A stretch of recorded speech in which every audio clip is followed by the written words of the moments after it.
et bienvenue dans cette édition de Mon Roc TV dont voici le sommaire.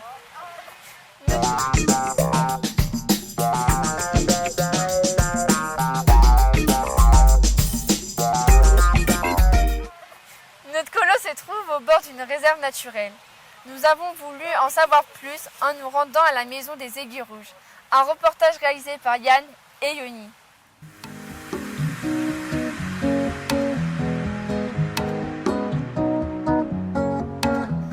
« 569 espèces de plantes, 17 lacs, 355 espèces d'animaux et 250 km de sentiers.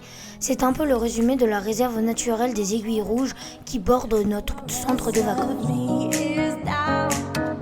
Nous nous sommes rendus à la maison de la réserve où nous avons rencontré les animatrices de l'ARNAR, l'association qui gère ce grand site naturel. Donc, on est toutes les deux des étudiantes. Donc, moi je suis en BTS Gestion et Protection de la Nature dans le Pays Basque à Saint-Palais. Et moi du coup j'ai fait une licence biologie-écologie au Bourget du Lac à côté de Chambéry. Voilà, donc on est là en fait pour faire de l'animation nature auprès des visiteurs. Donc on est là pour faire de la sensibilisation. C'est ça, faire découvrir la faune sauvage de la réserve naturelle des Aiguilles Rouges et aussi la flore. Et donc mieux on connaît, mieux on peut protéger. Donc le but c'est vraiment de sensibiliser les gens, amateurs ou pas de montagne, au milieu naturel.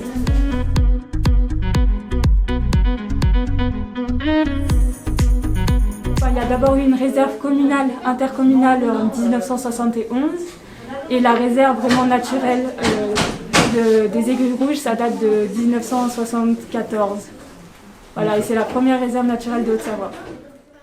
Située à 1400 mètres au col des Montets, la maison abrite des salles à la vocation scientifique dans lesquelles nous avons pu admirer les animaux de la montagne. Impressionnant. Une autre salle montre l'évolution des glaciers de la région au cours du temps. Le sentier botanique qui part de la maison nous permet aussi de faire connaissance avec le nom de toutes les fleurs de montagne.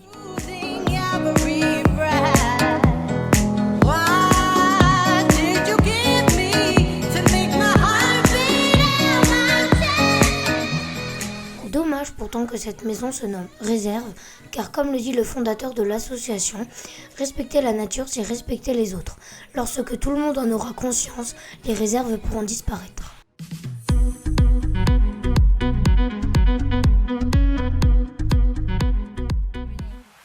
Pour présenter toute la rédaction de Mon Roc TV, nous avons choisi la technique du mannequin challenge, un travail de toute la rédaction.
tourne. Action. Debout. Ou alors je crois que la mis sa playlist. T'as mis ta playlist à toi? T'as mis ta playlist à toi ou t'as mis juste une chanson?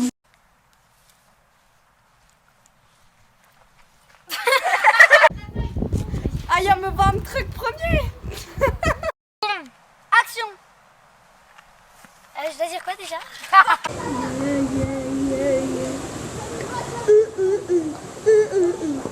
Tiens le bien droit.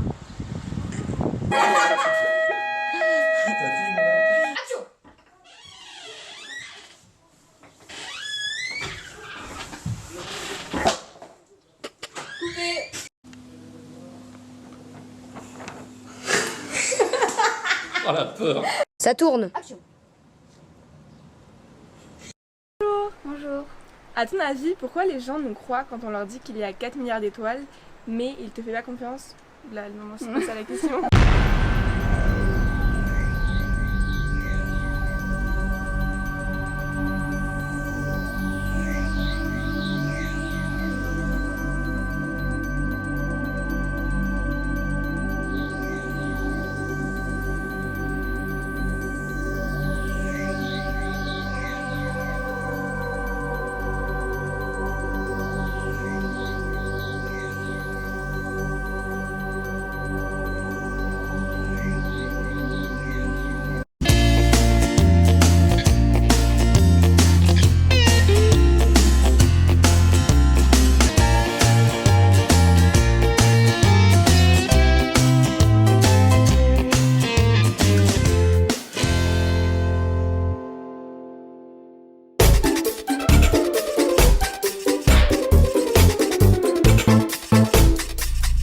À votre avis, pourquoi les gens nous croient quand on leur dit qu'il y a 4 milliards d'étoiles, alors qu'ils vérifient quand on leur dit que la peinture n'est pas sèche? Ah, ça c'est une bonne question. Je sais pas. Personne n'a le temps de compter les étoiles, quoi. J'ai pas écouté la deuxième partie de la question. Parce qu'ils ont la flemme de compter. J'imagine que les gens ont besoin de constater par eux-mêmes. Tu peux répéter s'il te plaît? Parce qu'on a du mal pour compter jusqu'à 4 milliards. Voilà quoi. Je sais pas. Bonnes vacances.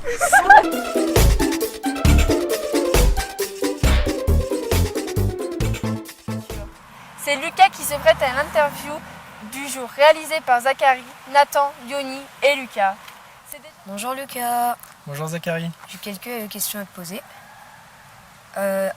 Pour commencer, quel âge as-tu? J'ai 21 ans. Et quel métier tu fais hors des colonies? Pour le moment, je suis encore étudiant. Alors, pour t'expliquer un petit peu, je fais des études, je mélange le droit, la sociologie, l'économie, pas mal de choses différentes. Et en métier, depuis quelques temps, j'ai monté une toute petite entreprise, micro-entreprise C'est cool. tout petit en fait, pour donner des ateliers de prise de parole en public pour des jeunes comme toi qui sont au collège ou plus tard après qui sont au lycée pour les préparer pour le grand oral. Voilà, c'est tout jeune et je suis très content de ça. C'est très sympa. Cool, c'est bien. Et est-ce que tu as un projet que tu aimerais faire, que tu peux pas faire pour l'instant, mais que tu aimerais faire dans le futur? Pour l'instant, j'ai de la chance d'être bien occupé, donc j'ai pas trop de projets à court terme, si ce n'est de bien réussir la fin des études. Et voilà, de mener ce projet à bien là, qui me tient vraiment à cœur de ces ateliers-là, ces ateliers de prise de parole. Donc je vais commencer les questions. Si tu devais manger un seul plat toute ta vie, lequel choisirais-tu? Lequel plat je choisirais? Mon grand-père, il a un jardin, un petit jardin, il fait pousser beaucoup de légumes. Et il fait pousser des carottes et des tomates. Je t'assure Zachary, les tomates, tu peux nourrir 3 personnes avec une tomate, incroyable. Et elles ont un goût exceptionnel. Et les carottes c'est pareil, c'est des fusées, hein. Voilà, c'est des fusées. Et c'est formidable. Carottes râpées, tomates, la petite sauce vinaigrette de mon papa. Je pourrais manger ça toute ma vie je pense. En plus ça rappelle un peu l'été, donc super. Ça a l'air d'être un super plat. Si ta vie était un jeu vidéo, que ferais-tu? Jeux vidéo, j'ai pas mal joué plus jeune. Non mais là je dirais dans GTA. Le gars dans GTA, un peu gangsta. Gangster. Exactement moi, voilà. Le petit gangster. Évidemment. Crois-tu aux extraterrestres, Lucas? C'est une sacrée question ça. Il y a 51, les aliens. Il y a 2 manières de voir les choses. C'est soit la vie, ça a été un hasard formidable et en fait c'est arrivé un peu comme ça et non reproductible autre part, et donc on serait immensément chanceux, soit la vie s'incorpore partout dans n'importe quel environnement, on va dire, et là dans ce cas il y aurait certainement une vie extraterrestre. Mais le plus intéressant dans cette question, c'est qu'en fait l'être humain il va à quelques centaines de mètres sous l'eau, sous l'océan, et tu peux vraiment voir des êtres proprement aliens, quoi, des trucs... je sais pas si tu as déjà vu le blobfish par exemple. Non. Incroyable le blobfish, et c'est extraterrestre ce truc.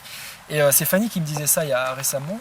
Il y a la moitié des espèces de l'océan, on ne les connaît pas en fait, on ne sait même pas que ça existe. Donc finalement les extraterrestres sont peut-être sur notre planète.